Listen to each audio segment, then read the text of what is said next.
Palun? Ei mä kohe ilma nõudme.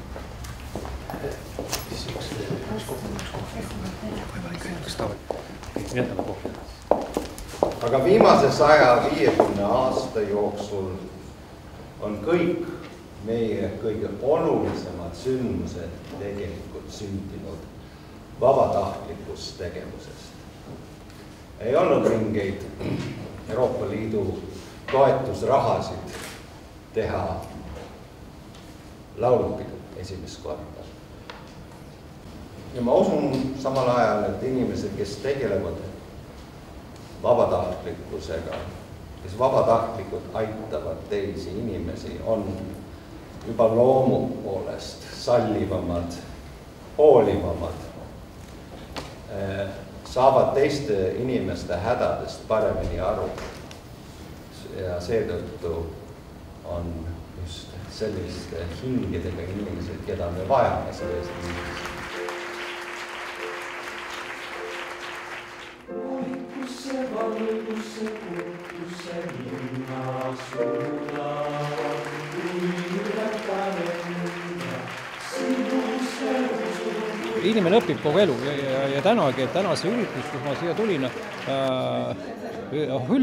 üllatus, millega tegelikult inimesed tegelevad. Müts maha ja minu poolt ka siin jõulude puhul kummardus suur, et mis erinevate valdkondadega inimesed tegelevad.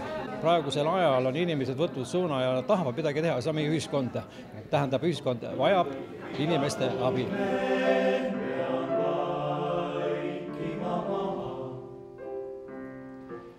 Noored kooli programmi, kus ta tegutses. Enne seda üritust ka, kui ma mõtlesin enda jaoks, et mida see tunnustust õigupoolest tähendab, siis mulle kõige rohkem ikkagi jäid kõlama need kaks sõna, mis selle sõna vabatahtlikkus kokku panevad. Et üks on minu jaoks vabadus ja teine on tahe. Ja et ma olen väga tänulik, et meil on see vabadus, mille piirides me saame tegutseda ja teha neid asju, mis meile on olulised, märgata inimesi enda ümber, märgata olukordi ja probleeme enda ümber ja ka võimalusi ja siis leida endasse tahe tegutseda.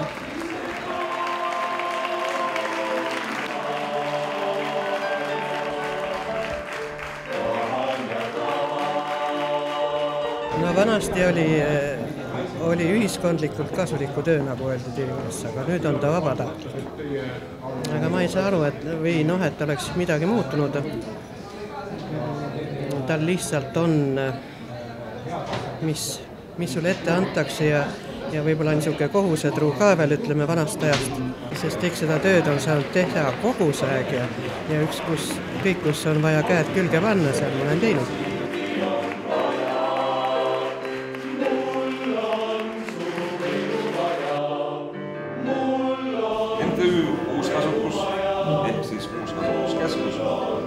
On tutvustanud laiemale avalikkusele säästliku ja vastutustundliku tarbimise põhimõtted. Vabatahtlikkus iseenesest on kindlasti aastatega muutunud populaarsemaks, sellest räägitakse rohkem, seda tuuakse esile ja võib-olla inimesed seostavad rohkem oma teatud tegevusi just nimelt selle vabatahtlikkuse mõistega. et noh, jällegi toon Uuskasutuskeskuse näite, et meil tehti eelmine aasta 16 000 vabatahtlikku töötundi, mida on väga-väga palju ja kui ma mõtlen siin, me oleme 11 aastat nii-öelda eksisteerinud organisatsioon, et see on kordades ja kordades on see suurenenud aastatega.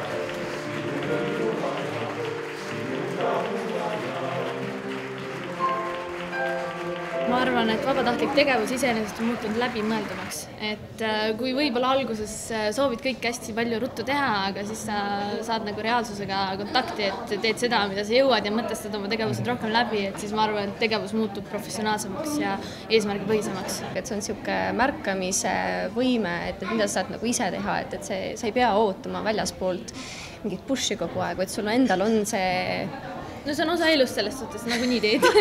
Isegi kui sa mõtled, et sa ei tee, aga siis sa kokkuvõttes ikkagi teed. Kui inimene on olnud vabatahtlik ja kui me kuuleme neid vabatahtlikke lugusi, siis me ka hakkame rohkem mõistma, miks osa inimesi käitub teistmoodi, miks osades riikides on mured, miks nad tulevad siia. Ja need samad päris lood, päris vabatahtlike teod aitavad ka meil ehk olla sallivamad ja mõistvamad. Ma arvan, et keskele seda mõtlesin. Istume.